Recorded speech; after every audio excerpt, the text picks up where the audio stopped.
Hello students, welcome to my YouTube channel. हम class 8th science का chapter number 8 cell structure and its function कर रहे हैं। आज का जो हमारा टॉपिक है वो है shape of cells. Last video lecture में हमने जाना था कि हम लिविंग थिंग्स को नंबर ऑफ सेल्स के अकॉर्डिंग दो कैटेगरीज में डिवाइड कर सकते हैं। फर्स्ट कैटेगरी थी हमारे पास यूनिसेलुलर ऑर्गेनिजम्स, यानी कि ऐसे ऑर्गेनिज्म जिनमें सिर्फ एक सिंगल सेल प्रेजेंट होता है। और सेकेंड कैटेगरी थी मल्टी सेलुलर ऑर्गेनिजम्स, ऐसे ऑर्गेनिज्म जिनमें एक से ज़्यादा सेल्स जो है वो प्रेजेंट होते हैं। आज हम जानेंगे कि शेप की जो सेल है वो कैसी होती है। तो आप इमेजिन करो अमीबा को। अमीबा जो था वो हमारा एक यूनिसेलुलर ऑर्गेनिज्म था, उसमें सिर्फ एक सिंगल सेल प्रेजेंट होता है। आप उसकी शेप को इमेजिन करने की कोशिश करो। आपने देखा था अमीबा की शेप जो है वो ऐसी होती है। यहाँ इसको देख के आप ये कह सकते हो कि जो अमीबा की शेप है वो इर्रेगुलर शेप होती है। कोई फिक्स कहीं से बाहर निकली हुई है, कहीं से अंदर है, मतलब कि कोई स्पेसिफिक पैटर्न नहीं है उसकी शेप का, वो जो है वो इर्रेगुलर शेप है। तो आप क्या कहोगे कि अमीबा की शेप कैसी है? तो अमीबा की शेप जो है वो इरेगुलर होती है। इनफैक्ट अमीबा के पास कोई डेफिनेट शेप होती ही नहीं है। ये अपनी शेप को लगातार जो है वो चेंज करता रहता है। In fact amoeba has no definite shape like other organism. दूसरे ऑर्गेनिज्म की तरह अमीबा की जो है वो कोई भी डेफिनेट या फिर फिक्स शेप नहीं होती है। It keeps on changing its shape. ये लगातार अपनी शेप को जो है वो चेंज करता रहता है। Observe the projection of varying length protruding out of the body. आप अमीबा की बॉडी में से बाहर निकली हुई छोटी छोटी प्रोजेक्शंस को देख सकते हैं। प्रोजेक्शंस वो पार्ट हैं जो अमीबा की बॉडी में से बाहर निकले होते हैं। अमीबा के ये जो बाहर की तरफ उभरे हुए पार्ट्स होते हैं इनको हम प्रोजेक्शंस बोलते हैं। इन प्रोजेक्शन को सूडोपोडिया के नाम से भी जाना जाता है। सूडो का मतलब होता है नकली और पोड का मतलब होता है फीट। तो सूडोपोडिया को हम नकली पैर भी बोलते हैं। तो इन प्रोजेक्शन लाइक स्ट्रक्चर्स को हम अमीबा के नकली पैर के नाम से जानते हैं। सूडोपोडिया काम क्या करता है? अमीबा को जब भी खाने की ज़रूरत होती है, जब भी इसके आसपास कहीं पे खाना होता है, तो ये अपने प्रोजेक्शंस की हेल्प से ही खाने को जो है वो अपने अंदर खींचता है। इनकी प्रोजेक्शंस बड़ी होनी शुरू हो जाती है। जिस तरफ भी इसको फूड दिखता है उसी तरफ इसकी प्रोजेक्शंस जो है वो बड़ी होनी शुरू हो जाती है, जिसके कारण वो जो है वो फूड को अपने अंदर खींच लेती है।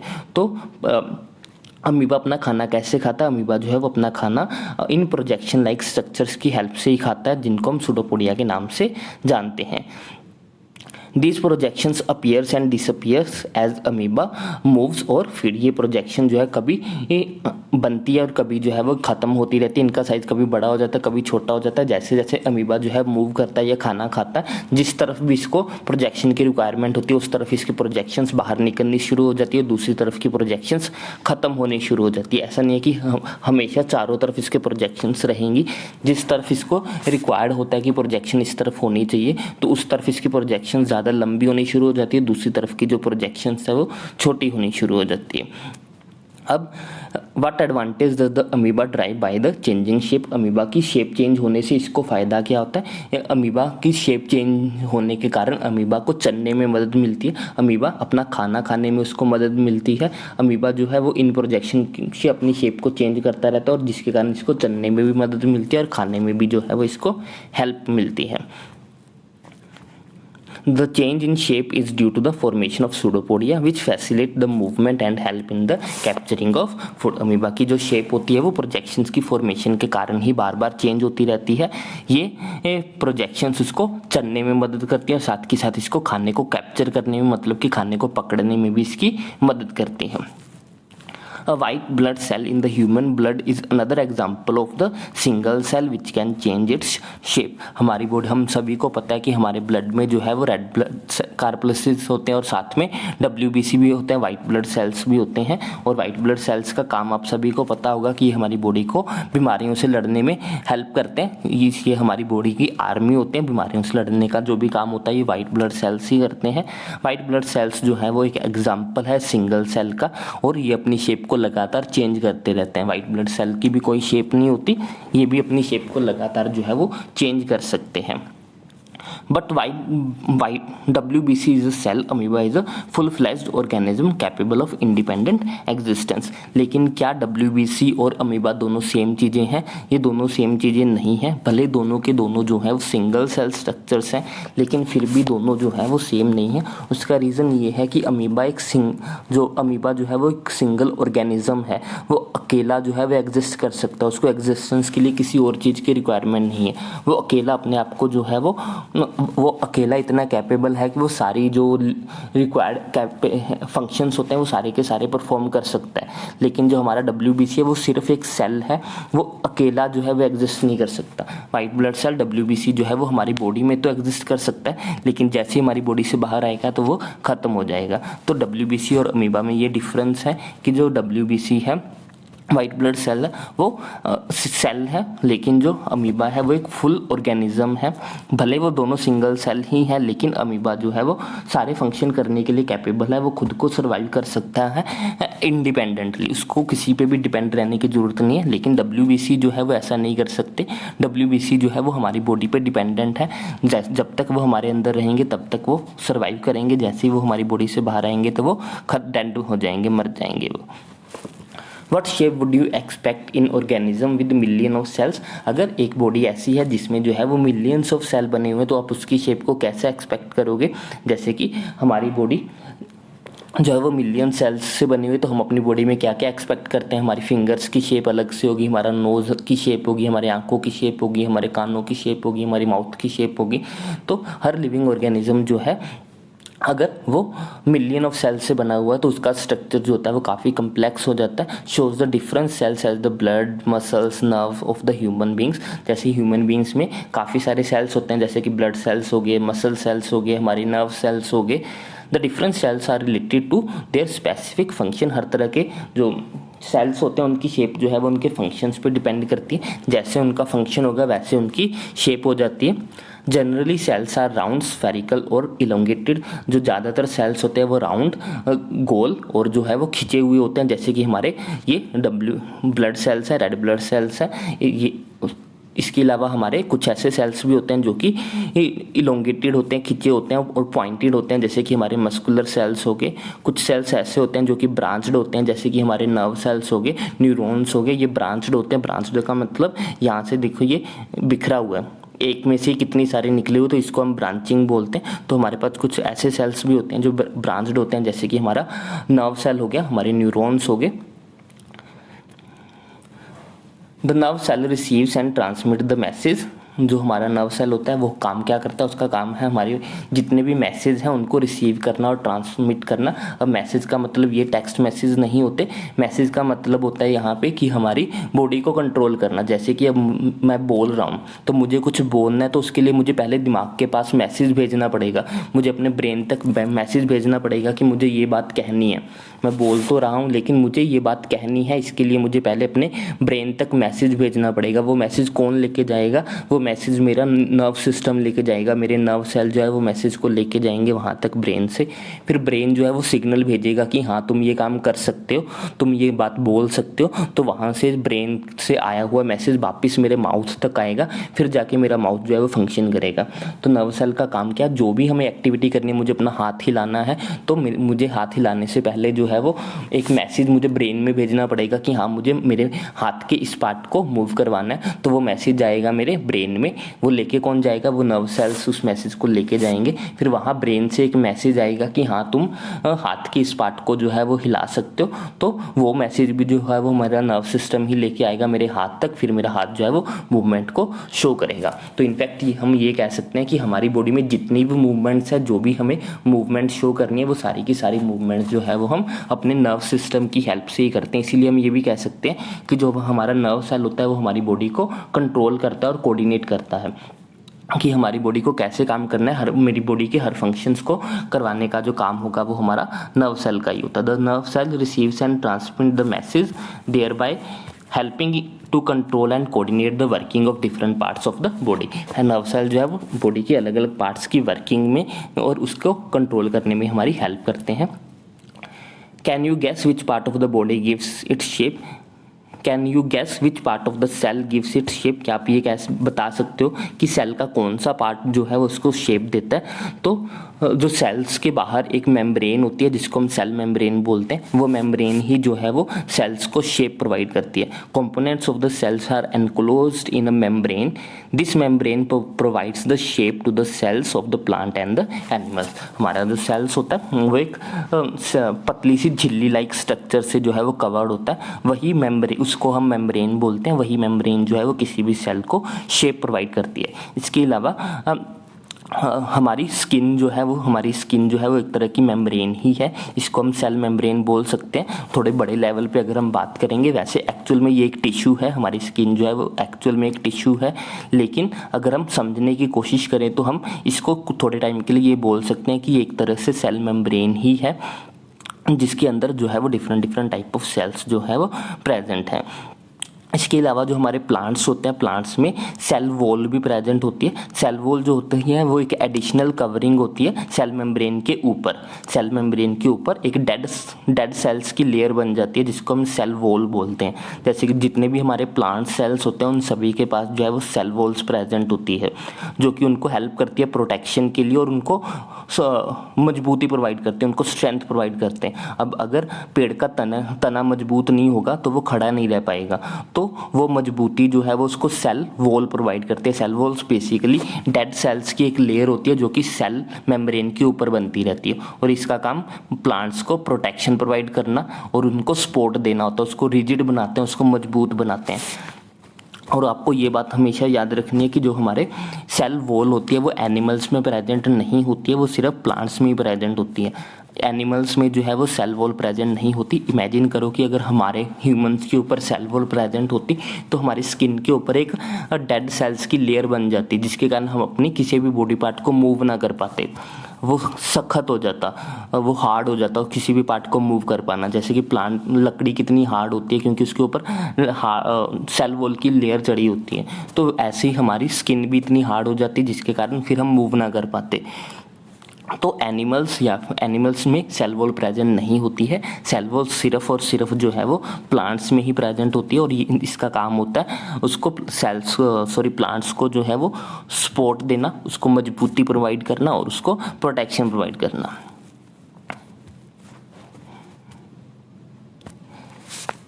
नेक्स्ट है हमारे पास size of the cells. The size of cells in the living organism may as small as the millionth of the meter or may be as large as the few centimeter।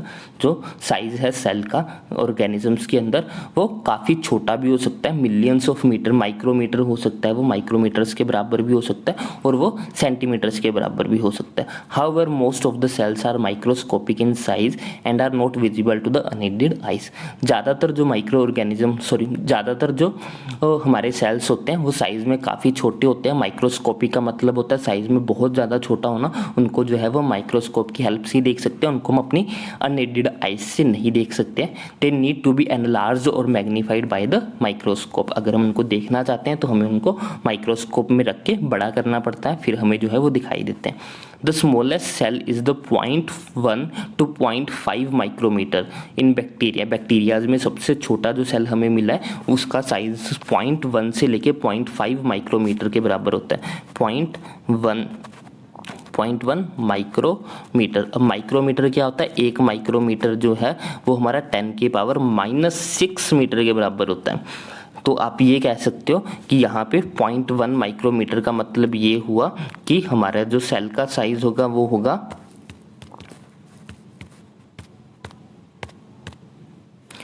0.1 into 10⁻⁻⁶ metre. अब ये -6 का मतलब ये है कि अगर आप 0.1 को 10 के नीचे 1 के बाद 6 zeros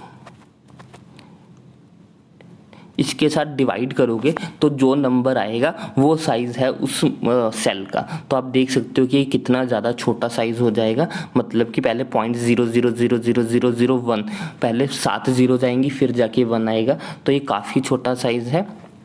तो जो हमारे माइक्रोस्कोप है, जो सबसे छोटा हमें देखने को मिलता है, उसका साइज जो है वो 0.1 से लेके 0.5 माइक्रोमीटर तक है। और जो सबसे लार्जेस्ट सेल हमें पता है वो है 170 मिलीमीटर से लेके 170 millimetre into 130 millimetre, which is the egg of ostrich. Ostrich का जो अंडा होता है उसका साइज हमारे पास जो है 170 मिलीमीटर से लेके 130 मिलीमीटर तक होता है, और ये जो है वो सबसे लार्जेस्ट सेल माना जाता है। यहाँ पे हमारे पास एक एक्टिविटी में अगर हम एक अंडे को उबालते हैं, अंडे को उबालने के बाद अगर हम उसके ऊपर से जो वाइट लेयर होती है, वाइट शेल को अगर हम उतार दें, तो हमें जो है वो अंदर से एक वाइट कलर का मटेरियल मिलता है। वाइट हो जाता, अंदर से वाइट होता है, और वाइट के अंदर जो है वो येलो वाला योक प्रेजेंट होता है।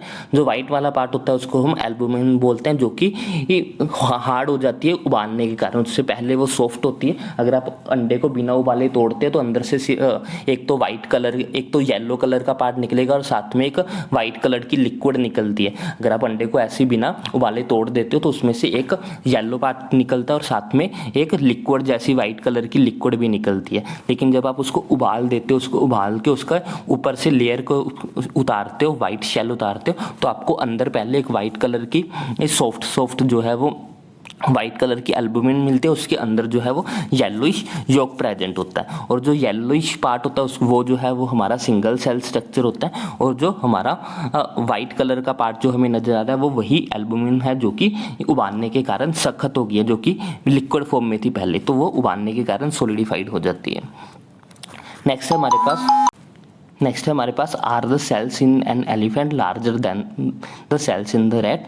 पूछ रहे हैं कि क्या जो एलिफेंट है, जो कि साइज में बहुत बड़ा होता है, उसके जो सेल्स होंगे क्या वो रैट के सेल्स से बड़े होंगे? ऐसा कुछ भी नहीं है। अगर ऐसा नहीं है कि हमारा एनिमल का साइज बड़ा है तो उसके सेल्स भी बड़े होंगे, ऐसा नहीं है। साइज जो हमारे सेल्स का साइज होता है वो ऑर्गेनिज्म के साइज पे डिपेंड नहीं करता है। The size of the cells has no relation with the size of the body of the animal और द प्लांट। जो हमारे साइज सेल का साइज होगा उसका हमारी बॉडी के साइज से कोई रिलेशन नहीं होता। ऐसा नहीं है कि अगर हमारी बॉडी का साइज बड़ा है तो हमारे सेल्स भी बड़े होंगे, हो सकता है कि हमारे सेल उससे भी छोटे हों।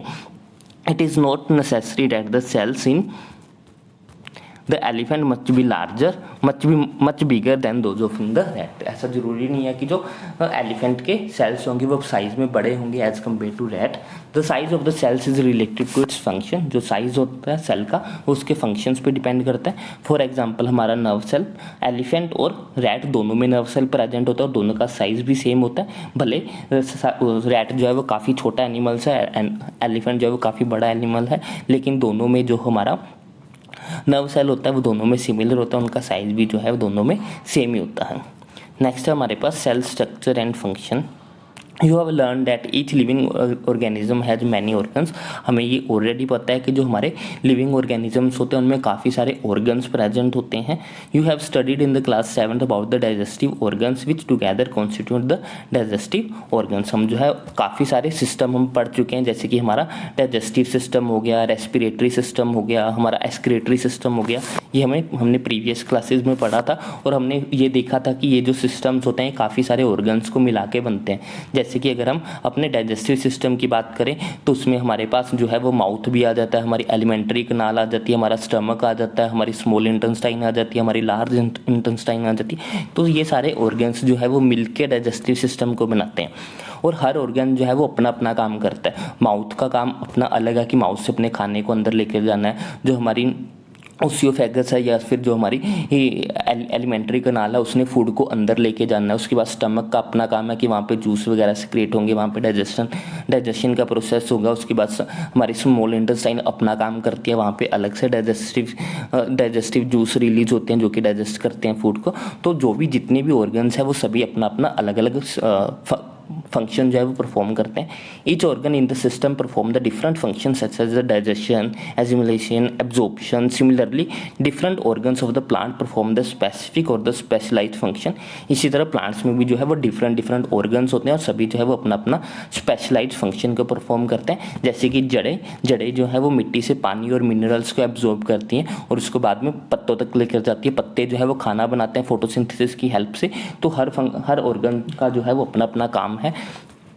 Each organ is further made up of the smallest part called as the tissue. हर ऑर्गन जो है वो आगे छोटे छोटे पार्ट से मिलके बना होता है जिसको हम टिश्यूज बोलते हैं, और हर टिश्यू जो है वो आगे छोटे छोटे पार्ट से मिलके बना होता है जिसको हम सेल्स बोलते हैं। तो या मैंने आपको कल भी बताया था कि सबसे छोटी यूनिट सेल होती है। सेल्स जब आपस में जुड़ते हैं तो टिश्यू बनता है, और जब टिश्यूज आपस में जुड़ते हैं तो हमारे पास ऑर्गन्स बनते हैं, और ऑर्गन्स जब आपस में मिलते हैं तो हमारे पास और सिस्टम्स बनते हैं, और सिस्टम्स को आपस में जोड़ के हमारे पास बॉडी बन जाती है। तो आज के लिए बस इतने, नेक्स्ट हम नेक्स्ट वीडियो लेक्चर में करेंगे। यहाँ तक आपको अच्छे से समझ में आ गया होगा। अगर आपको कोई भी डाउट हो तो आप कमेंट सेक्शन में लिख सकते हो। अगर आपको वीडियो अच्छी लगी हो तो इसको लाइक करें, शेयर करें, चैनल को सब्सक्राइब करें। Thanks for watching, bye bye, take care.